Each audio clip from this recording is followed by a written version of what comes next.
Olá pessoal, tudo bem com vocês? Espero que sim. Sejam todos bem-vindos e vocês estão no canal da Massu.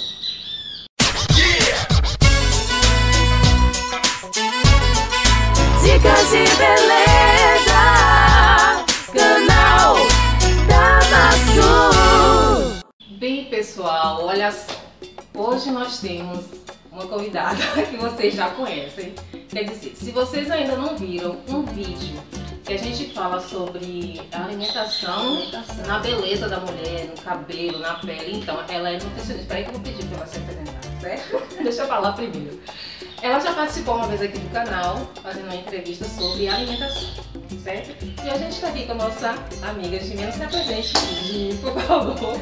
Olá pessoal, então eu sou amiga de Massu, sou nutricionista e na época da gente, do grupo Crespas e Cachaça da Terra Morena, a gente fazia parte da diretoria, E sou daqui, Nazarena. Exatamente. Como a gente está na Semana da Consciência Negra, então a gente vai conversar um pouquinho sobre algumas coisas relacionadas, como colorismo, que não conhece ainda o que é o colorismo, ainda costuma assim, sem entender certas coisas sobre preconceito, racismo, esse tipo de coisa que a gente vai conversar aqui hoje em comemoração ao dia 20 de novembro. Bem assim, pra gente começar o nosso bate-papo, eu trouxe a menina aqui que ela gosta muito desses assuntos, na verdade a gente se envolve muito, na medida do possível, sobre esse tipo de assunto. Então eu trouxe ela aqui pra gente conversar um pouquinho, para tirar algumas dúvidas sobre, como eu já falei com vocês, sobre alguns assuntos. O colorismo mesmo é um assunto que eu fico um pouco atrapalhada, não só eu, como muitas pessoas. E é um assunto importante pra gente poder, polêmico e muito importante a gente entender sobre o colorismo, que daí vai puxando um monte de coisa, né, Mena? Com certeza. Então, assim, dá uma luz pra gente, assim, sobre o colorismo, fala um pouco. Eu tenho minha opinião. As opiniões são importantes. Então, assim, o colorismo é uma teoria da pigmentação, Então, que existe dentro da identidade racial pessoas com diferentes cores. E aí tem aquela coisa do moreno, do pardo, que a gente vai falar um pouquinho sobre isso. E a principal questão, talvez, hoje do colorismo, eu acho que é de separar um pouco o movimento. Então, os negros de pele mais escuras, eles defendem que eles sofrem mais preconceito por ter a pele mais escura. Isso é uma verdade. Com certeza. Agora, o problema é quando você diminui o preconceito daqueles negros que têm a pele mais clara, que eu até classifico isso como um preconceito, não vou dizer pior, mas que é complicado de lidar também, porque é o preconceito velado, o racismo velado, Então, quando a gente vê uma negra passando e que a gente classifica ela como morena, então ali esse morena já deixa vários entender ali de uma questão, inclusive sexual também, entendeu? De colocar essa negra como mais bonita porque tem os traços mais finos. Então, são coisas que a gente precisa trazer para debate, É verdade. mas que a gente não pode separar o movimento. A gente já tem vários problemas relacionados ao movimento negro, de não ter uma parcela da população que não participa por não ser negra, e até os próprios negros não participam. Então quem está no movimento não pode se separar. Eu acho que a questão do colorismo, acho que o principal é a gente saber identificar quando esse racismo existe. Então, principalmente as mulheres de pele mais clara, saber identificar esse racismo quando ela é chamada de morena, ou quando inclusive coloca esse negro de pele mais escura numa situação ruim. Então assim, o seu cabelo é bonito porque ele tem os cachos mais definidos, mas aqueles cabelos tipo 4C, aquilo não é bonito não. Ou então que fala que tá ali porque é uma negra que tem os traços finos. Então a gente precisa combater isso. E no momento que tiver uma situação como essa, dizer não, aquela negra ela é bonita também. Ou então assim, você nem tão preta ou não é tão negra, você Exatamente. não é como aquela. Então isso tudo é uma forma de racismo. Racismo, exatamente. Então acho que a principal questão é quando essas coisas acontecerem, seja de um lado ou de outro, a gente combater isso, dizer não, a gente faz parte de um mesmo movimento, a gente está todo mundo junto, entendeu? Inclusive quando a gente fazia parte, nosso grupo infelizmente acabou, mas quando a gente ia discutir esses assuntos, que eu dizia assim, eu acho bonito da sua parte por você não... Eu dizia que ela não era negra, por ela ser mais clara. Agora menos ainda, Agora menos ainda, porque agora tá loira. Como é que pode um negócio desse? Aí então, inclusive ela tá linda, né, gente? Obrigada. Aí a gente discutiu muito sobre isso. Teve uma hora que a gente entrou até uma discussão assim, meia um pouco mais puxadinha. Porque assim, Mena tinha a pele clara. claríssima, né? Muito mais clara do que eu. Então ela no meio do movimento, aquilo me deixava assim feliz por eu achar que ela não era negra e estava tomando as dores de nós negros. Mas na verdade ela veio me explicar exatamente sobre essa parte do colorismo. E aí eu comecei a entender, né? Porque assim, o que é que mais caracteriza uma pessoa negra? É principalmente o quê? O cabelo, na verdade. Porque assim, o que eu entendo do colorismo é o seguinte: se a pessoa tem um pai negro e uma mãe branca ou vice-versa, ela pode nascer com a pele clara, porém ela vai ter traços negróis, no caso, ou a boca grossa, ou o cabelo crespo, ou alguma outra característica. Tudo bem. Tem pessoas que a gente consegue ver isso nitidamente. É o que me deixa assim meio confusa no colorismo. É o seguinte, assim, olha bem. Se uma pessoa, essa aqui para você me ajudar, eu consigo entender algumas coisas do colorismo. Você, algumas outras pessoas que a gente vê que realmente tem algumas coisas.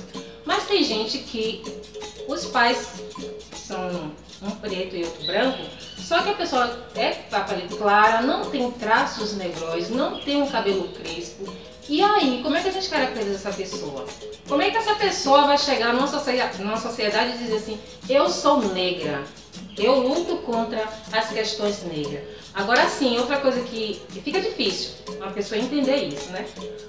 Mas eu fazendo umas pesquisas e vi que o seguinte, aqui no Brasil, o colorismo, a pessoa é identificada como negra se realmente você tiver os traços negros. Mas nos Estados Unidos, basta você ter uma pessoa da sua família negra que todos são considerados negros.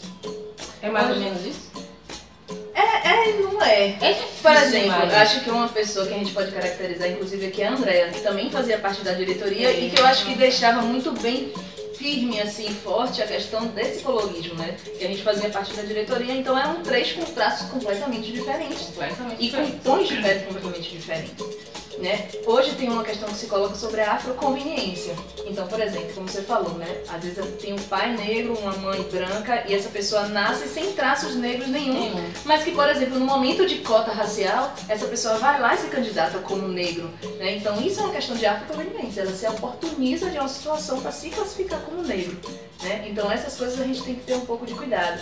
E quando se fala em identidade racial em relação a toda essa questão, aí é que a gente tem que ter mais cuidado ainda. Porque, como o próprio nome diz, é uma identidade, você se identifica, né? Então, o fato somente de você se identificar não me classifica como negro. Mas você pode aderir, sim, ao movimento e estar defendendo as causas do movimento, mas precisa saber discernir qual é o seu lugar ali. De se é de apoio ou se é realmente de ter as características de ser negro, na verdade, né? Como a gente tem também outras amigas, Márcia Dória, que são pessoas que aderem ao movimento, mas que não são negros, né? E a gente precisa saber dividir um pouco isso. Não dividir no sentido de separar, mas saber que cada um tem suas dores ali naquele processo, né? Então, assim, né, em relação ao colorismo, que todos esses problemas e tal, assim, em relação a você, por você ser uma negra de pele mais clara, de cabelo mais aceitável, você já sofreu esse preconceito? De mulher ficar olhando assim. Então, é como você já falou, cabelo aceitável, né? Não é tão aceitável assim não, principalmente dentro de casa. Então assim, eu com 9 anos, minha mãe deu o primeiro alisamento no meu cabelo e isso foi até uns 22 por aí, que foi quando eu tive um corte químico e decidi realmente deixar o cabelo como é, né?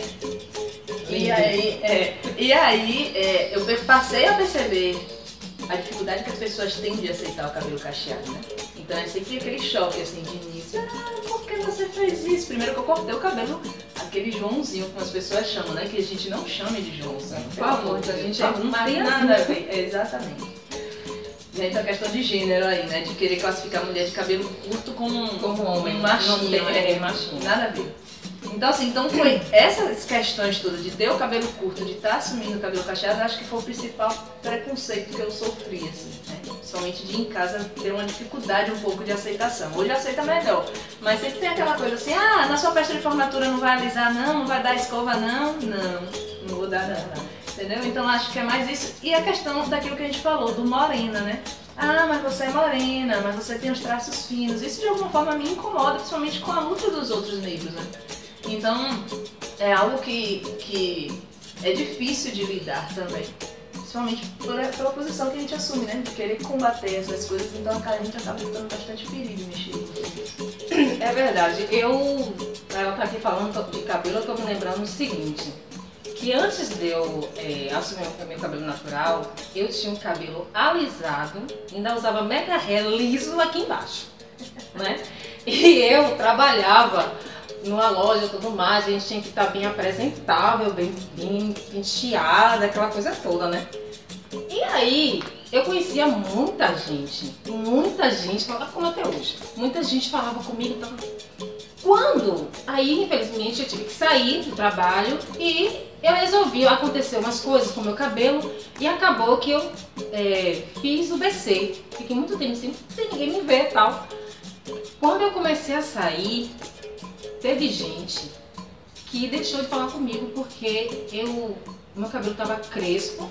Praticamente eu tinha me transformado em uma outra pessoa, realmente eu me transformei em uma outra pessoa, certo? Assumindo minhas características negras, que é a característica mais forte do negro, como eu já falei aqui, é o cabelo crespo, né? Então, quando eu vi a reação das pessoas, gente, eu ficava assim, gente, o que é isso? Eu era o quê? Eu era um cabelo?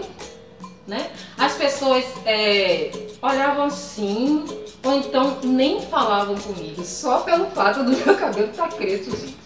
Isso pra mim foi assim, a gota d'água. E esses é só de alguns, né, de preconceitos que nós passamos por vários momentos da vida da gente.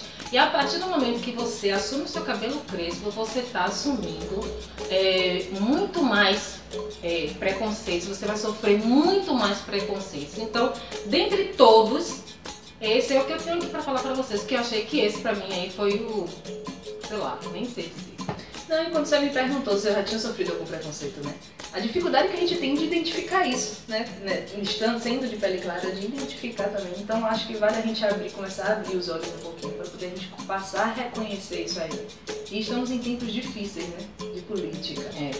Então, muita coisa vai vir por aí em relação a isso e a gente precisa de fato se fortalecer. É verdade. E assim, o cabelo liso, alisado, no caso do negro com cabelo alisado, é uma forma da gente ser aceita. No caso, as pessoas, o cabelo tá liso, então ela tá melhorzinha. Então ela pode estar no meio da gente. Mas um cabelo crespo, o pessoal já olha logo torto pra você, né? Então isso aí principalmente em ocasiões assim de festejo, né? Casamento, formatura, ela veio assim, não alisando não. Ah, agora me lembrei de uma coisa aqui, gente, eu vou mostrar aqui, vou ver se eu consigo colocar uma foto minha, dela e de Dé, que era pra estar aqui com a gente, mas infelizmente não pude. Pra vocês verem o cabelo da gente como tava. Gente, aquela foto. E a gente tava numa festa chique, viu? E a gente tava lá, ó, com os nossos cabelos crespinhos lindos. Hoje vou ver se eu consigo colocar a foto aqui pra vocês verem. E assim, o que tu acha de pessoas racistas? O que a gente faz com esse povo? Coisa feia. É difícil, gente, porque assim, eu acho que o pior problema do racista é ele não se identificar como racista, né? A gente tem aí essa figura de presidente, né? Que vai ser bem difícil. Não, é sério, é um assunto que a gente precisa falar, entendeu? Porque as pessoas acham que encaram ele como uma figura que não vai fazer aquilo que ele tá falando que ele vai fazer, mas ele vai fazer. O problema é que ele vai fazer. E a gente precisa estar armado em relação a isso, entendeu? Para saber como combater. E a maioria das pessoas não identificam tudo que ele fala como uma postura racista. Então, por exemplo, como ele fala a questão das cotas, que ele diz que ele vai eliminar a questão das cotas, a gente precisa entender o que é o processo das cotas, né? Então a gente passou por um período e continua passando por um período de desigualdade, de oportunidade. Então, em relação à educação, aí tem pessoa que fala, mas tem que melhorar a educação de base. Sim, meu amor, a educação de base não melhora porque os políticos que estão lá em cima não melhoram a educação cá de base. Por quê? Porque eles sabem que essa educação cá embaixo, a educação pública, ela é para negro, é para pobre, então eles não querem melhorar a educação, entendeu? Então talvez se fossem para os filhos deles que estivessem lá dentro, eles iriam melhorar. Então a gente precisa entender o porquê que eles não querem melhorar a educação de base. Isso é fato. Então, é preciso melhorar? Mas enquanto não se melhora, a gente precisa fazer alguma coisa para oportunizar, entendeu? Então, as cotas, elas dão essa oportunidade. Então ela separa aquele pouquinho que tem ali e que não entra por desmérito. Então um negro que tira uma nota abaixo, ele não vai entrar por cota, entendeu? Então ele precisa de uma nota também para poder entrar ali. Outro dia, inclusive, eu vi uma pessoa falando sobre isso, falando que o sistema de cota é como se selecionasse os melhores negros. Infelizmente é isso, entendeu? E a gente precisa entender esse processo justamente para a gente, inclusive, defender isso, porque não pode isso se perder, porque a gente vai perder espaço. A cota, inclusive, ela está relacionada à representatividade. Então, por quantos médicos negros você já foi atendido? Entendeu? Então, assim, por quantos advogados negros existem por aí? Então, a cota está relacionada a essa representatividade. A gente precisa estar em todos os espaços para a gente ser representado, entendeu? Então, viveremos tempos difíceis. E a gente precisa saber como a gente vai lidar com isso, porque não vai ser fácil, gente. Não vai. Eu tava brincando outro dia, vai ser pior do que a gente consegue imaginar. Pra negro, pra LGBT, pra mulher. E a gente precisa se unir, aquela coisa, né? Ninguém solta a mão de ninguém. Mais do que nunca, ninguém solta a mão de ninguém, porque a gente vai precisar estar muito unido pra poder passar por tudo isso.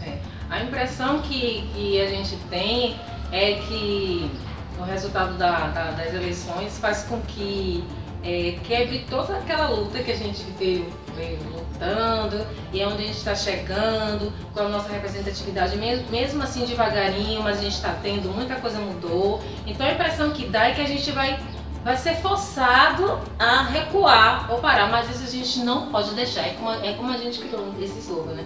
Ninguém solta a mão de ninguém. A força tem que continuar. Aí que a gente tem que lutar mais, e mostrar mais, e falar mais.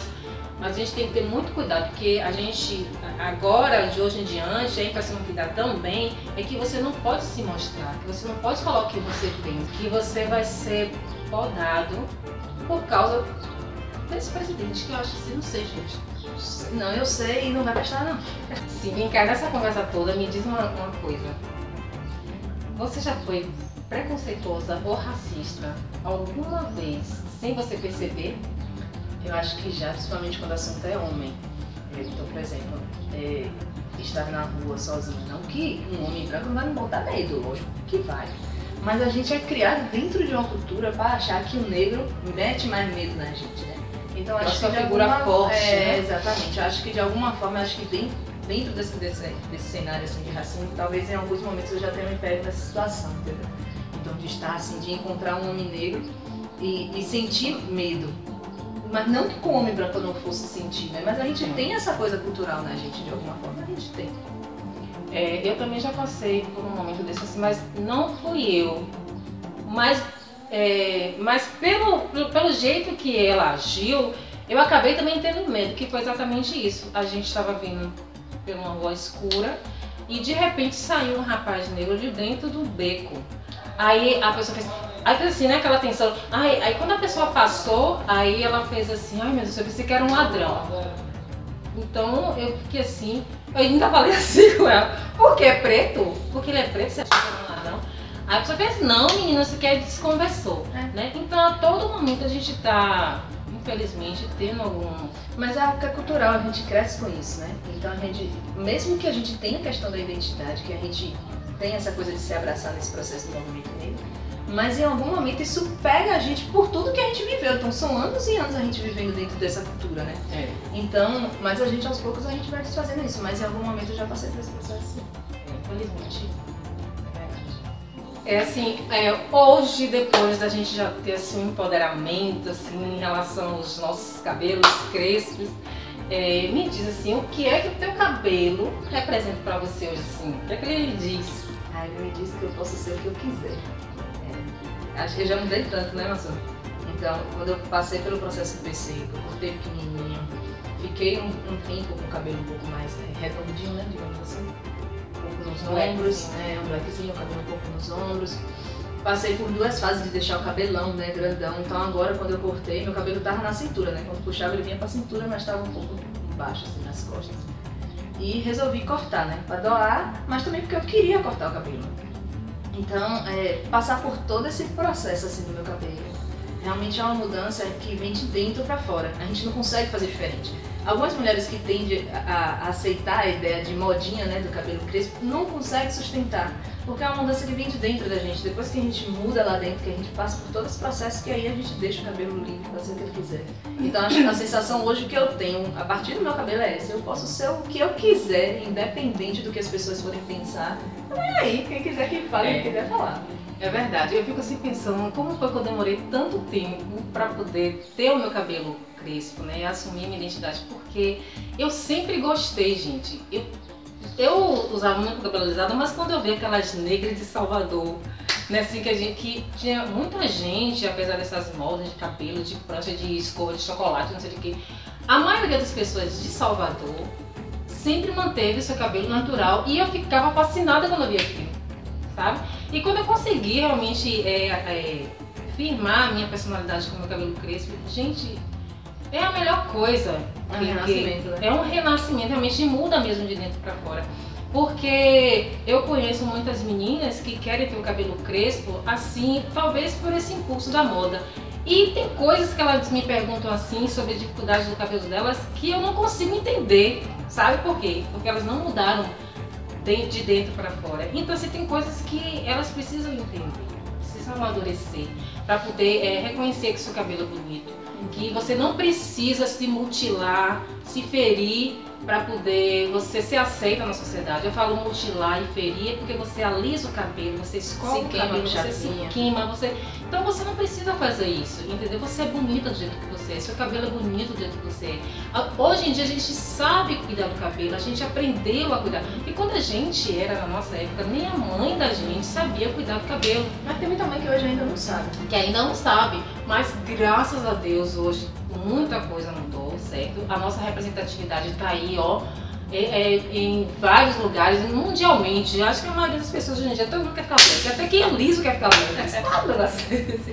Então, assim, eu tô muito feliz pela minha descoberta, mulher negra, cabelo lindo, que meu cabelo é lindo. Eu acho meu cabelo muito maravilhoso. Quem é que não acha, mulher? É assim, quem é que não acha? E assim, ó, quando a gente fala assim de não pensar muito no que as pessoas falam, né?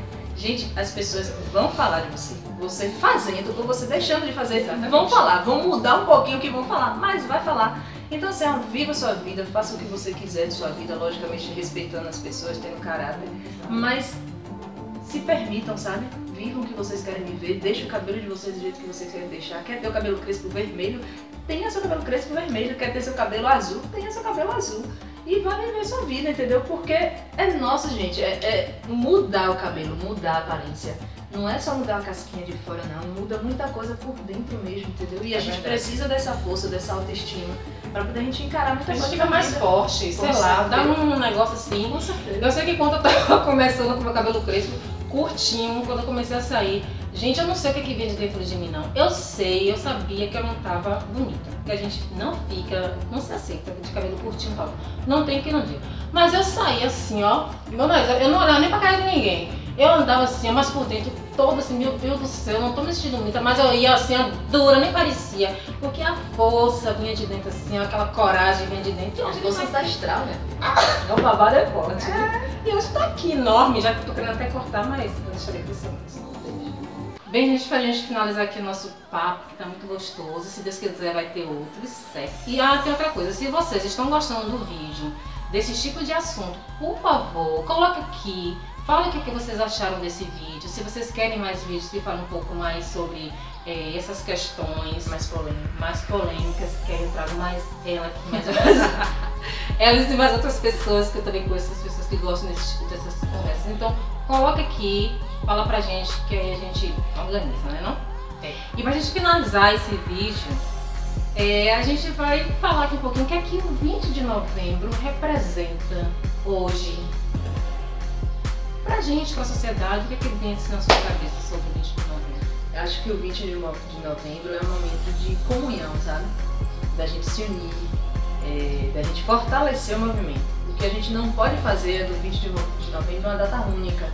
Como se naquele momento somente que a gente trouxesse esses assuntos à tona, né? Então, sempre que eu estou em algum momento que venha falar sobre o 20 de novembro, eu tento marcar isso. Então, na sua escola, quando seu professor estiver falando de história, por exemplo, seja lá o assunto que for, Revolução Industrial, Revolução Francesa, pergunte para eles, sim, mas os negros estavam fazendo o que ali naquele momento? Para poder a gente entender qual é o papel do negro na nossa história que a gente não entende, a gente não sabe, na verdade, qual é o papel que o negro tem. Então a gente está o tempo todo trazendo isso no folclore, a gente está trazendo a questão do negro. Inclusive, teve algo bem polêmico há pouco tempo, agora no Halloween, que uma mãe vestiu o filho de escravo. Eu achei aquilo, gente, sensacional! Você achou o que existe de mais aterrorizante para um negro do que ser escravo? Entendeu? Não tem. Não mas aí existe. depende da visão. A sua visão foi essa, mas quem sabe pra um negro, pra mim, foi como se estivesse fazendo uma chacota. Não tava não, Massu. Não tava Sério? fazendo chacota não. Porque assim, a ideia do Halloween é o quê? É aquilo que lhe dá medo. Entendeu? É aquilo que assusta. Então não tem nada que venha assustar mais o negro do que ser escravo, tá numa posição de escravo. Entendeu? Então eu achei aquilo fantástico. Então assim, são formas que a gente tem de estar trazendo esses assuntos para debate e isso dá para se estender, gente. É porque em ninguém todos nunca ia os imaginar que Exatamente. Isso aí é, Então, no verdade. Dia da Mulher, a gente está falando sobre essa solidão da mulher negra, então, voltando à questão do colorismo, né? Então, assim, se você for perceber os homens, às vezes, que se relacionam com algumas mulheres, que diz se relacionar com a mulher negra, vai ver bem essa negra aqui, ele. Somente quando é famoso, né? Então, existem muitos estudos hoje falando sobre essa questão da solidão da mulher negra, né? Por que essa mulher está sofrendo É tanto? verdade. Porque ela não está encontrando com quem se relacionar, justamente por conta de um certo preconceito que está aí, né? Por outras questões também. Mas, então a gente precisa trazer esses temas que a gente fala no dia 20 de novembro para o ano todo. E isso cabe a gente que é do movimento negro. E sobre isso, inclusive, da gente se fortalecer enquanto movimento, tá, sabe? Então, Massu faz o papel dela e eu faço o meu, mas bora juntar todo mundo e a gente fazer uma coisa só, né? Então, a gente precisa se fortalecer nisso. E eu volto a dizer, ninguém solta a mão de ninguém. A gente vai passar por períodos muito difíceis em relação a isso. E a gente precisa estar forte, a gente precisa estar unido para a gente saber exatamente como é que a gente vai lidar com algumas situações. É verdade. E eu acho também que o 20 de novembro, como a Ana falou, não é só hoje. O 20 de novembro para o negro é todo dia, é toda hora. É desde quando ele acorda, desde quando ele nasceu, o 20 de novembro tá com ele, porque a luta é diária, certo? Então, como a Ana sempre falou, a gente tem que estar unidos. Então, 20 de novembro, gente, é guerra, é batalha e a gente vai chegar lá, quem sabe, né? Todo dia é dia de preto, gente. Todo dia. E a gente tem que lutar todos os Não é dias. só dia de E 20 de novembro. combater isso todos os dias, sabe? E o combate não é com arma, não. O combate é sentar com a pessoa, bota aqui, fulano, vem cá, vamos conversar sobre isso, entendeu? É estabelecer um diálogo, fazer com que a pessoa entenda todo esse processo e a forma que a gente tem de fazer entender através da história. Então por isso que a gente precisa estudar muito sobre isso, né?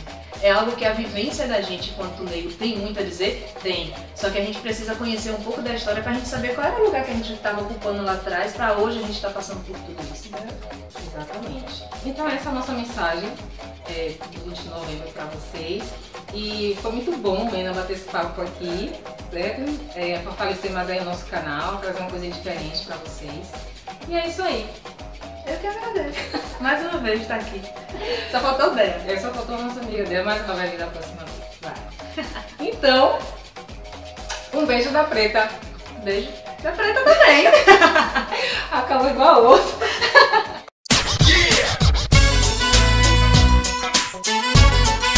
Dicas